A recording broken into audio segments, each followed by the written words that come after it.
Okay, I see by the clock on the wall it's 7 o'clock. I'd like to call to order the Tuesday, October 1, 2024 meeting of the Mound Planning Commission. This is a regular meeting. Could we have a roll call, please? Commissioner Archambault. Here. Commissioner Young. Here. Commissioner Baker. Here. Commissioner Keel. Present. Commissioner Wacker. Here. Chair Good. Here. We do have an agenda, and I'd first like to talk about the agenda from just a discussional standpoint, and then we'll take action on it. Because of the vice presidential debates tonight that a number of people I think would like to watch, we are going to compress the agenda, and Sarah will talk on a high level about the topics. And then we will continue on next month on a more in-depth basis on signage.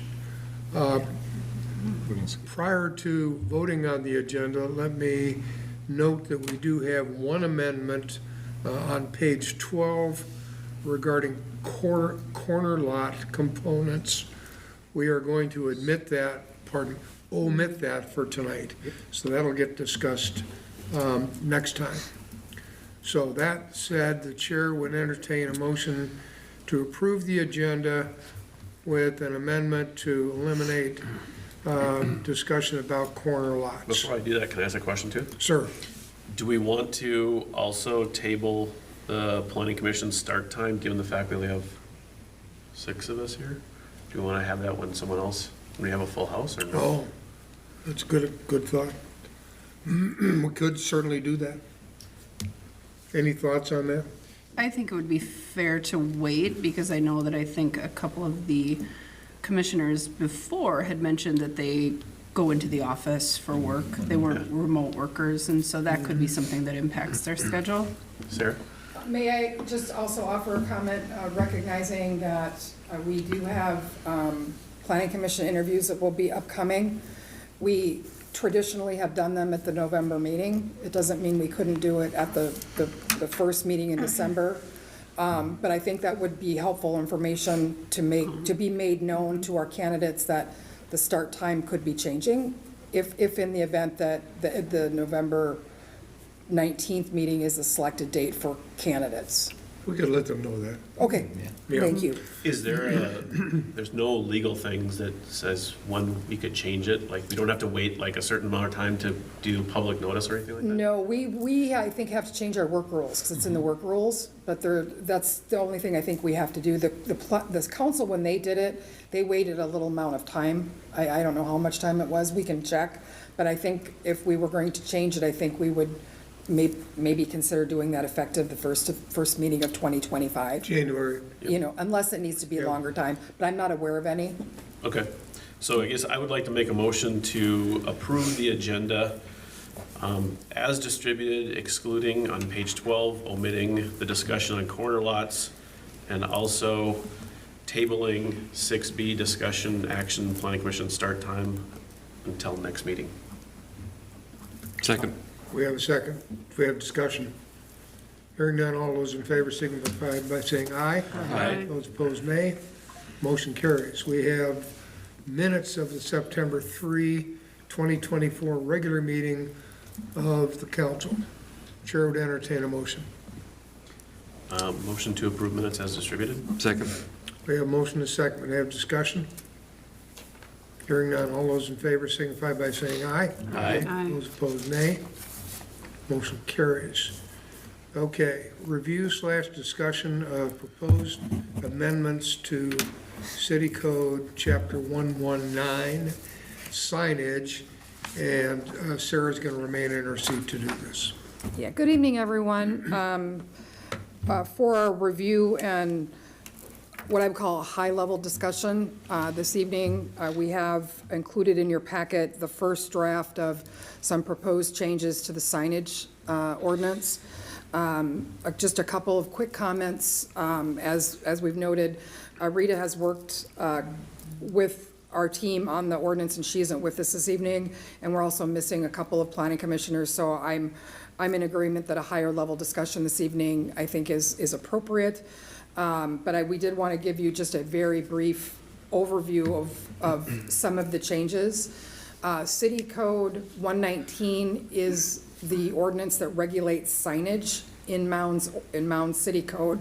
Important to note, it is not in zoning. It is a standalone chapter, but it is ordinance nonetheless. There's a couple things that are driving the proposed changes to the signage regulations. It's been on our work schedule project list for a while, and it's appropriate that we take a look at the ordinance regulations from time to time. Additionally, we have made changes to our districts. We got rid of the business commercial B1, B2, and created new C1, as well as changed the names of the pedestrian and the linear and related districts in the destination. And so we have regulations in our sign regulations that are not reflective of our current zoning. In addition, I think there was a desire to make things, I think, simpler for the user. And also perhaps a more streamlined process for the city related to what requires permits and what is subject to regulations but might be permit exempt. And additionally, there is a need to update the regulations also so that they're consistent with federal and state laws related to signage, specifically what we call content neutrality. And so a lot of those issues are driving the desire to amend our code. I would suggest that there's a lot of consistency from the current ordinance to the proposed changes, but there's a couple things that you'll see if you've had an opportunity to look at the proposed amendment. We have changed our district structure, as I just mentioned. We now have the mixed use downtown, we have the mixed use corridor, and we have the C1 commercial. And so the ordinance change for signage will be including, bless you, regulations that govern those specific districts. Another, I would say, substantive change is that we've taken out what's called the comprehensive sign provision, and what that was put in the early 2000s for signage in the redevelopment area, and when we referred to that, that was in the tax increment financing area. We still have that, but we're utilizing a different system for signage when you do projects in downtown specifically, either as part of a PUD, or you can do flexibility or alternate standards using the sign variation process. We are also moving away from some permitting for more of the temporary type signage. Presently, we have permits requirement for banners, for portable signs, and sandwich board signs, and seasonal signs, and several of those would go away. They would still have appropriate regulations, but we feel that we want to make sure that temporary signage is regulated, but there seems to be a desire to allow it but not have to permit it. Because we also want to be income neutral as well. And so that's one of the changes. We've also incorporated new standards that would allow for what we call dynamic displays, and that's the changeable message that we see from time to time. Like you'll see, maybe there's a monument with maybe the name of the business, and then you'll see changeable content so that it's up to date, current. We used to call them time and temp back in the day, but now they are more elaborate, and they don't just do time and temp. So we've included some regulations with regards to allowing those, and so that would be something different. The other change that I think is perhaps one of the larger, as I've mentioned, is creating content neutral regulations. And basically what that means is that from the observer perspective, you'd have to read the text of the sign in order to determine what type of sign it was. So in other words, instead of saying garage sale sign, we now are calling that a temporary off-premise exempt sign. or it's a category of a freestanding sign, and that's something that has to be changed because that was a federal case in the mid-2000s, I think 2015, I believe. And so that is one of the substantive changes. And again, I'll be honest, I'm still getting my arms wrapped around that a little bit in terms of what does that encumber? Garage sale, real estate, directional, and making sure that I understand that.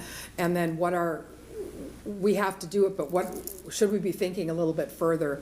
As I said, we've created provisions for dynamic signs. We've included some regulations that govern how big it can be, how tall it can be, where it can be. And so that would be something I think that might merit some discussion. But it is we see those a lot in codes now. And so that's kind of where we started from. Obviously, signage, as I said, is not in the zoning ordinance. It's actually a city code chapter, but it does not therefore require a public hearing for changes to be made. However, the state does require any ordinance be posted on the city's website not less than 10 days ahead of when the city council would consider it. And so that allows for public input. And then I would anticipate that, similar to a larger project, that we would put some news items on our website as well to make information known. How we do regulate, just jumping backwards a minute, what I call content neutral signs. We can't regulate the content, but we can regulate where it is, how big it is, and where it can be located, i.e. the district. So that's kind of I would say a 10,000 foot level, very brief synopsis of the sign proposed changes. I will be happy to respond to questions or entertain questions that you want to get out, so we can do some research when we bring it back. But we do feel that because we're lacking a few members today, and because Rita's not here, that we all will benefit from having a full complement of staff and the members of the Planning Commission. So with that, I'll be happy to answer questions. Questions for Sarah at this point? One question I have, just real quick. Yeah. Fees. Are there fees associated? There are fees for signs. I think, again, forgive me, I believe a permanent sign, I believe, is $100. Okay. A temporary sign that is like a banner or a seasonal sign, I believe those are $25. Portable signs are requiring a permit, but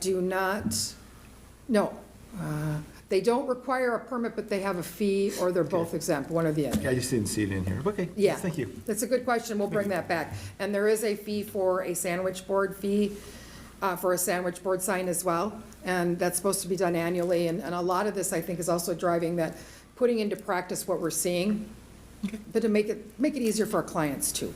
Thank you. So I had two quick questions. One is on your definitions, page 13. For some reason, development sign is out of order. Oh. Because I was Yeah. looking for it in one of the things. The second one, I had a question Good was, question. under 119.4 prohibited signs, you have any illuminated sign which changes either in color or intensity of light.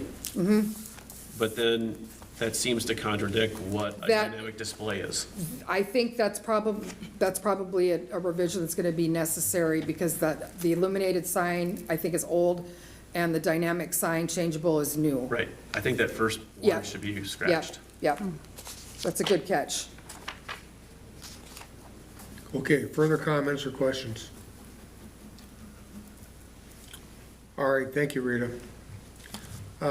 Let's move on to Planning Commission terms. Yes, we have 3 terms of folks whose terms expire at the end of the year. I think all 3 have indicated that they're interested in being reappointed, I believe, is my recollection. If you haven't, let us know. We also have 2 members that are going to be leaving the Planning Commission due to personal circumstances, and I'm one of them. We're building a home in Woodland Cove in Minnetrista, so I will not be eligible any longer, unfortunately. Okay. Well, we're- So move date is probably end of January or maybe early February. I offered to stay on or step down whenever is most convenient. And the feedback I got was that it probably makes sense for me to finish the calendar year and then yield to somebody in 2025, which I'm happy to do. We're happy to have you serve, and we're gonna miss you. Yeah, kind of a bummer. I've Yeah. enjoyed my time here. Yeah. The other member is Jake Savstrom. He's had some scheduling changes in his life, and so it's making it difficult for him to get to the meetings. And so, again, another person who will be very much missed on this commission, and we're certainly grateful for both of your service and for all these years, and we appreciate it. Okay, questions about that? All right. Kathy did pass on to Sarah, and she passed on to me 3 items in terms of a council report. The first is the council passed the Minnetonka Flats Development Project. She says, I believe they said they may begin construction in October.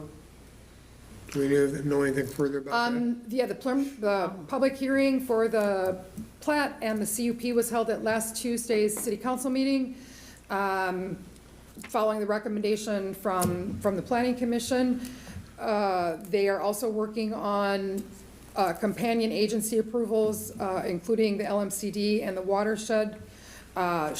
Within this month, they will be anticipated to be submitting their final plat soon. Their goal is they'd like to have the final plat done by the end of the month and be on the agenda for the 24th, we believe. And following those approvals, they would like to turn dirt this fall. So a very, very quick path to approvals, and there's lots of things to get there, but it's certainly doable from the city's perspective, anticipating we get a final plat. So one of the recommendations we had in approving it was that they did talk about parking, right? What was the Yes. discussion at city council? The developer provided information that they are entering into an agreement with the Gillespie Center to have 6 guest parking in their lot that will provide parking when needed for the Lake Minnetonka Flats, and that's to be provided in a recordable form. Oh, okay. Okay, that's good. All right, further questions about that? Hearing none. The second point she brought up was the Mound Farmers Market will be closing for the season following a 12:30 wrap-up on October the 12th. That means only 2 Saturdays remaining to purchase fresh produce, which is good for all of us. Last point, a sad one. Long-term pillar of our community, Johnny Royer, from John's Variety and Pets, and most recently from Johnny's Flowers, passed away last Monday after a battle with cancer. His visitation and funeral will be Thursday, October 3rd at the Gillespie Center. Visitation at 4 with a funeral service at 5. And I think there's a reception afterwards. And those of you who knew Johnny knew what a wonderful guy he was. About the only place you could go where you walked in to buy a bale of fertilizer and you got a big hug before you. So, those were her points. Sarah, do you have anything to bring up? Just a couple of quick things. A reminder, the November meeting has a change date. It is on the 19th of November because election is on our meeting date, and that was changed earlier this year. We also will be advertising for our 2 vacancies with interviews to be determined either at that meeting date or the meeting in December, so we'll work that out as staff. And We are busy as usual, but doing our best to keep up with permit activity and questions and phone calls and that sort of thing, but we're doing okay. And I thank you for all of your help, and my team members too. Thank you. Okay, questions for Sarah? Hearing none. Anybody have anything else to bring up? Hearing none, Chair would entertain a motion to adjourn. Motion to adjourn. Second. We have a second and a motion. Discussion? Hearing none, all those in favor signify by saying aye. Aye. Those opposed, nay. Motion carries. Thank you for coming. We appreciate, Thank you, everyone. we appreciate everybody's flexibility.